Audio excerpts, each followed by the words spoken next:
परिचय। लोहार लोहे को गर्म करने के लिए कोयला जलाता है, जिससे वांछित आकार देने के लिए हथौड़े से पीटा जा सके। दैनिक जीवन में अनेक प्रकार के ईंधन जलाए जाते हैं, जैसे कोयला, पेट्रोल, चारकोल, एलपीजी इत्यादि। क्या आप जानते हैं कि जब इन ईंधनों को जलाया जाता है तो कौन सी रासायनिक अभिक्रिया होती है? जी हां, इसे दहन कहते हैं। इस पाठ में हम ईंधनों के दहन के बारे में जानेंगे। उद्देश्य। इस पाठ के अंत में आप निम्न करने में सक्षम हो जाएंगे: दहन और इसके प्रकारों की व्याख्या करना, प्रज्वलन ताप को परिभाषित करना, दहन के लिए आवश्यक स्थितियों की व्याख्या करना, अग्निशामकों का वर्णन करना, दहन के प्रकारों को सूचीबद्ध करना। दहन। रोहन एक सरल क्रियाकलाप कर रहा है। वह ज्वाला में मैग्नीशियम की तार जला रहा है। ध्यान से देखें, मैग्नीशियम ऑक्साइड के साथ साथ ऊष्मा और प्रकाश भी निर्मित हो रहे हैं। अब जलते हुए कोयले को देखें। यह वायु में जल रहा है और कार्बन डाइऑक्साइड, ऊष्मा व प्रकाश निर्मित कर रहा है। दोनों उदाहरणों में पदार्थ वायु की ऑक्सीजन से अभिक्रिया करके ऊष्मा व प्रकाश का निर्माण करते हैं। यह प्रक्रिया दहन कहलाती है। दहनशील और अदहनशील पदार्थ। पदार्थ दो प्रकार के होते हैं। कुछ पदार्थ आग पकड़ लेते हैं और जलते हैं, जबकि कुछ पदार्थ आग नहीं पकड़ते हैं। जैसा कि आप देख सकते हैं कि यह लड़का माचिस की जलती हुई तीली को कागज और कांच के पास ला रहा है। कागज आग पकड़ लेता है और इसलिए यह दहनशील पदार्थ कहलाता है। कांच नहीं जलता है और इसके जैसे अन्य पदार्थ जो वायु या ऑक्सीजन में नहीं जलते हैं, अदहनशील पदार्थ कहलाते हैं। जलने के लिए दशाएं। आइए जलने के लिए जरूरी दशाओं के बारे में जानें। एक मोमबत्ती जलाएं और इसे कांच के गिलास से ढक दें। आप देखेंगे कि कुछ समय बाद मोमबत्ती बुझ जाएगी। इससे पता चलता है कि मोमबत्ती वायु में ही जलती है, इसलिए दहन के लिए वायु जरूरी है।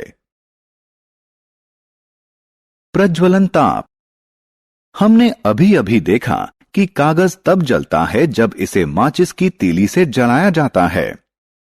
अब माचिस की जलती हुई तीली को लकड़ी के टुकड़े के निकट लाएं। लकड़ी का टुकड़ा आग नहीं पकड़ता है। माचिस की एक जलती हुई तीली लकड़ी के टुकड़े को जलाने के लिए पर्याप्त नहीं है, लेकिन इससे कागज शीघ्र ही जलने लगता है।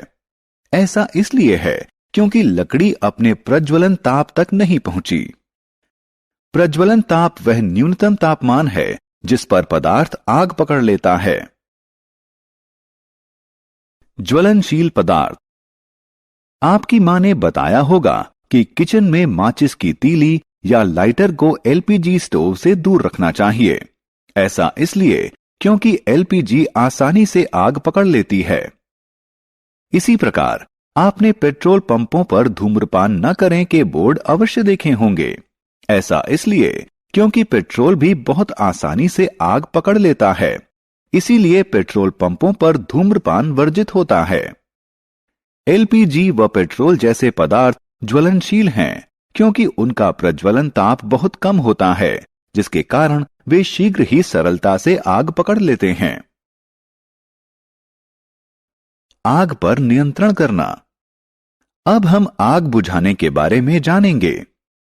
आग के लिए ऑक्सीजन, ऊष्मा और ईंधन जरूरी है।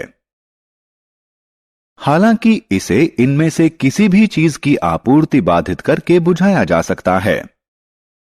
आपने अवश्य देखा होगा कि फायरमैन आग बुझाने के लिए आग पर जल डालता है और आग बुझ जाती है। जल दहनशील सामग्री का प्रज्वलन ताप कम करता है और वायु की आपूर्ति बाधित कर देता है। लेकिन जल बिजली के उपकरणों और तेल में लगी आग के लिए अच्छा अग्निशामक नहीं है। बिजली के उपकरणों और तेल में लगी आग के लिए अग्निशामक के रूप में कार्बन डाइऑक्साइड इस्तेमाल करना सबसे अच्छा है। कार्बन डाइऑक्साइड ऑक्सीजन की तुलना में भारी होने के कारण आग को कंबल के जैसे ढक लेती है, जिसके कारण ईंधन और ऑक्सीजन का संपर्क टूट जाता है। दहन के प्रकार।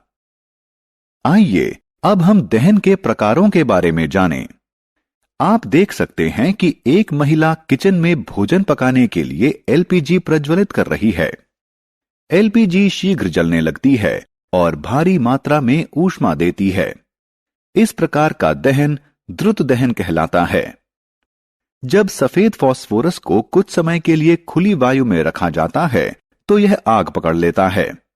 इस प्रकार का दहन स्वतः दहन कहलाता है।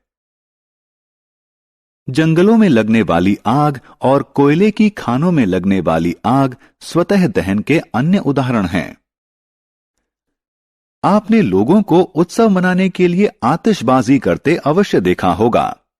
क्या होता है जब पटाखा जलता है?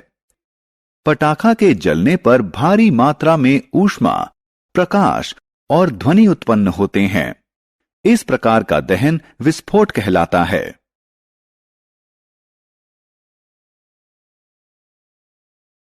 सारांश।